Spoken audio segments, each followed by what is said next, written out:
Os 3 aspectos da cruz. Parte 23. No vídeo anterior foi abordada a aplicação diária da cruz na vida do cristão, destacando a necessidade de quebrantamento e liberação da vida.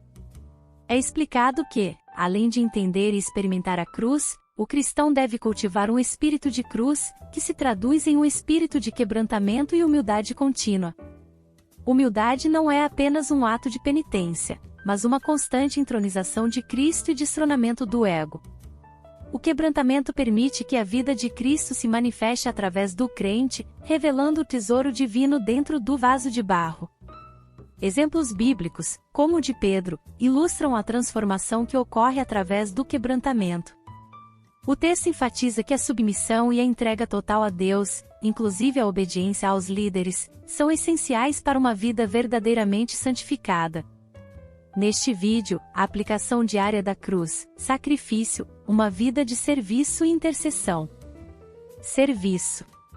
Há 3 espécies de morte, ou, poderíamos dizer, 3 níveis de aplicação da cruz de Cristo.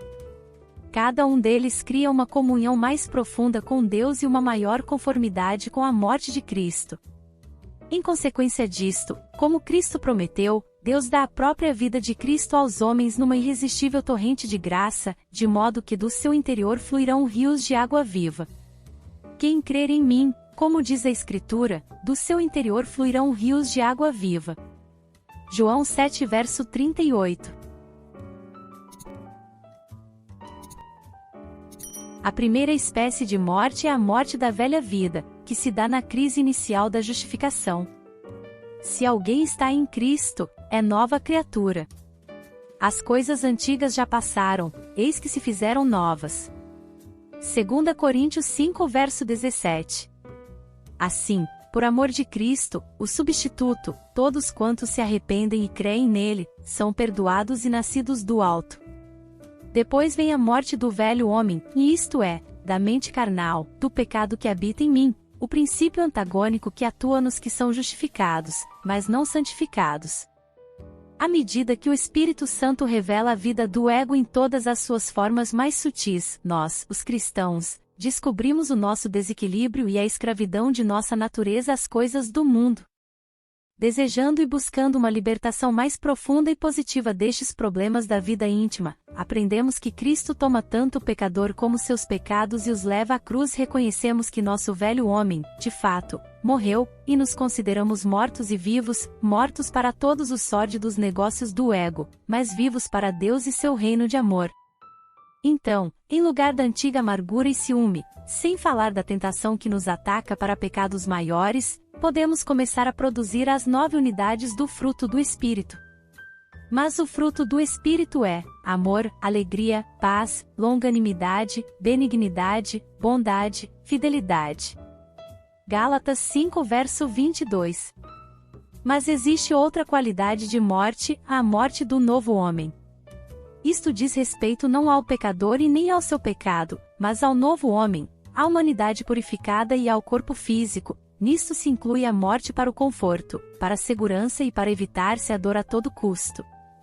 Para se manter a decisão tomada na crise de santificação, deve haver uma entrega diária do homem a Deus, para que ele o possa plantar e fazê-lo frutificar.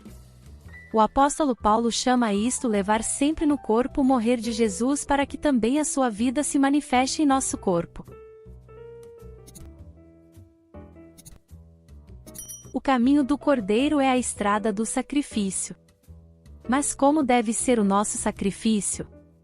Temos, inicialmente, que compreender que existem 2 sacrifícios que podemos fazer. Primeiro, dar sacrificialmente, segundo, viver sacrificialmente. Podemos sacrificar aquilo que temos e também aquilo que somos. O vocábulo cristão, no seu uso comum, não tem sido mais sinônimo de discípulo de nosso Senhor Jesus Cristo. Há pessoas que não são discípulos de Jesus e que também tomam para si o título de cristão. Mas o verdadeiro cristão precisa seguir o exemplo de Cristo no morrer diário. De igual modo, Jesus espera de nós, seus seguidores, não só o experimentarmos as alegrias do perdão divino, da paz divina, a certeza de vida eterna, mas o sigamos com uma vida de sacrifício. O Espírito de Jesus, habitando em nosso íntimo, nos conduzirá pelo caminho do sofrimento e da cruz, e então, da cruz fluirão bênçãos de vida e de salvação.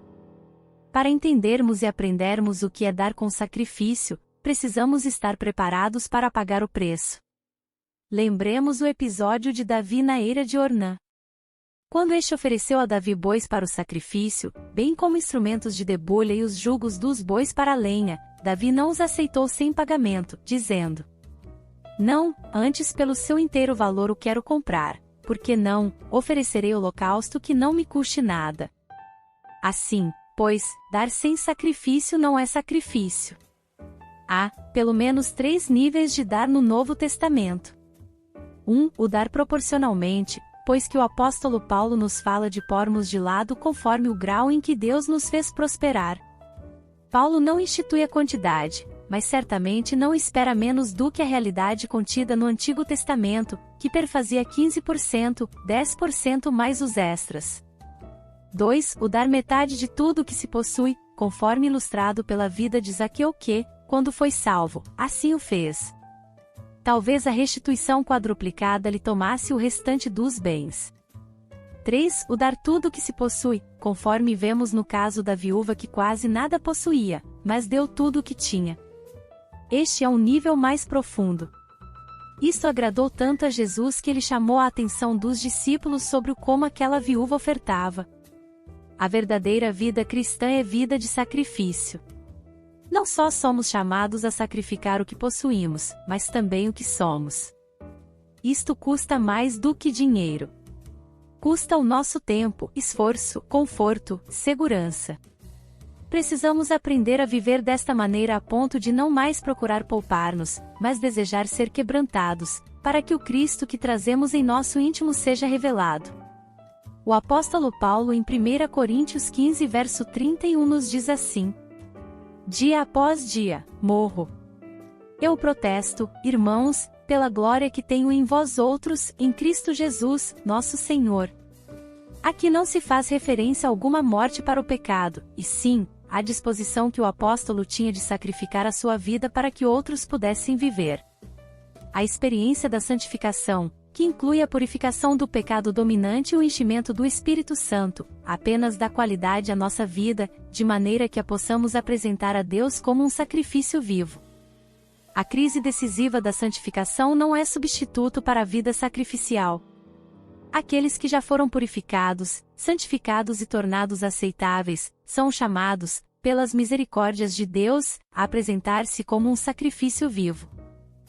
Obrigada por assistir até aqui, não percam os próximos vídeos. Graça e paz, irmãs e irmãos.